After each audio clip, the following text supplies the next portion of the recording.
Hi friends, welcome to my channel. நம்ம இப்போ கிறிஸ்பியான காலிஃப்ளவர் எப்படி செய்கிறதுன்னு பார்க்கலாம் வாங்க.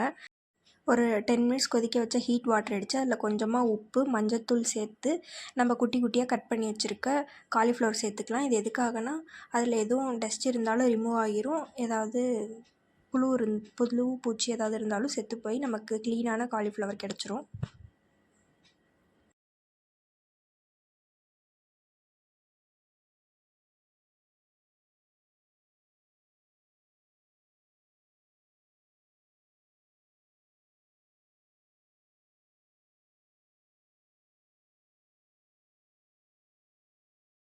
ஸ்பூன் வச்சு நல்லா கிளறிட்டு நம்ம தனியாக எடுத்து வச்சுக்கலாம்.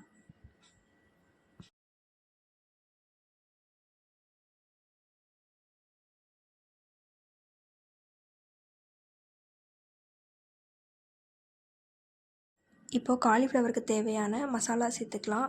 இஞ்சி பூண்டு 1 டேபிள் ஸ்பூன், அரிசி மாவு 1 table spoon, cornflour 2 table spoon, garam masala இருந்தால் அதுவும் சேர்த்துக்கோங்க, அதுவும் 1 டேபிள் ஸ்பூன், மிளகாத்தூள் 1/2 டேபிள் ஸ்பூன், அதுக்கப்புறம் பெப்பர் தூள் 1 டேபிள் ஸ்பூன் சேர்த்துக்கோங்க. அதுக்கப்புறம் மஞ்சத்தூள் லைட்டாக போட்டால் போதும்.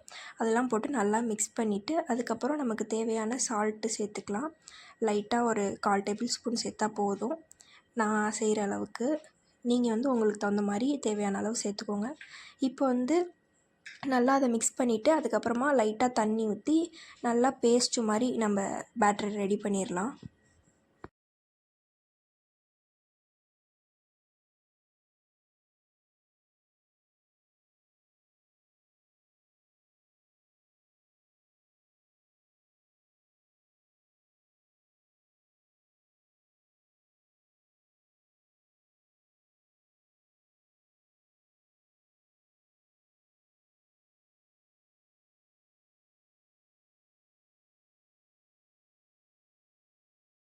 நம்ம மிக்ஸ் பண்ண பேட்டர் இந்த அளவுக்கு பேஸ்ட் மாதிரி இருக்கணும். இப்போ நம்ம காலிஃப்ளவர் ஆட் பண்ணிக்கலாம். நம்ம காலிஃப்ளவர் எல்லாமே சேர்த்துட்டு நம்ம கையிலையும் மிக்ஸ் பண்ணிக்கலாம், இல்லை ஸ்பூன் வச்சு மிக்ஸ் பண்ணிக்கலாம். நல்லா இந்த அளவுக்கு மிக்ஸ் பண்ணிடணும். நல்லா அந்த பேஸ்ட்லாம் எல்லா காலிஃப்ளவர்லேயும் ஒட்டி இருக்கணும், அந்த அளவுக்கு நம்ம மிக்ஸ் பண்ணியிருக்கணும். இப்போ இதை நம்ம ஒரு 1/2 மணி நேரம், டைம் இருந்தால் 1/2 மணி நேரம் ஊற வச்சுக்கலாம். நல்லா உள்ளார சாறு இறங்கி நல்லா டேஸ்ட்டாக இருக்கும். ஒரு 5 மினிட்ஸ் ஊற வச்சாலே போதும். இப்போ நம்ம கறி லீஃப் ஒரு கொத்து சேர்த்துக்கலாம். அதுக்கப்புறம் பேன் ஹீட் பண்ணிவிட்டு ஆயில் தேவையான அளவு ஊற்றிக்கலாம் காலிஃப்ளவர் பொரிக்கிறதுக்கு. ஆயில் ஹீட் ஆனதும் நம்ம காலிஃப்ளவரை கொஞ்சம் கொஞ்சமாக ஒவ்வொரு பேட்சாக சேர்த்து பொறுமையாக ஒரு 2 மினிட்ஸ் ஒன் சைடு குக் பண்ணிட்டு அடுத்த சைடு திருப்பி போட்டு நல்லா குக் பண்ணணும். நம்ம போடுறப்போ கலர் மாறாத மாதிரி தான் இருக்கும். அதுக்கப்புறம் அது வெந்ததுக்கப்புறம் நல்லா கலர் ஒட்டி பிரியாமல் எண்ணெயில் நம்ம போட்டிருக்க மசாலா எதுவும் பிரியாமல் நல்லா கிறிஸ்பியான காலிஃப்ளவர் ரெடி ஆயிரும். நீங்கள் ஒரு 2 மினிட்ஸ்க்கு ஒன் டைம் நல்லா திருப்பி போட்டிங்கன்னா எல்லா சைடுமே சாஃப்டாக வெந்துடும், வெளியே கிறிஸ்பியாக இருக்கும். உங்களுக்கு தேவையான இதில் டீப் ஃப்ரை வேணுன்னா டீப் ஃப்ரை பண்ணிக்கலாம், இல்லைன்னா லைட்டாக ஃப்ரை பண்ணி சாஃப்டாக இருக்கப்பே சாப்பிட்லாம். இது மாதிரி நீங்களும் உங்கள் வீட்டில் செஞ்சு பார்த்துட்டு எப்படி இருக்குதுன்னு கமெண்டில் சொல்லுங்கள். இப்போ நான் எல்லாமே ஃப்ரை பண்ணிவிட்டு எப்படி இருக்குதுன்னு காமிக்கிறேன்.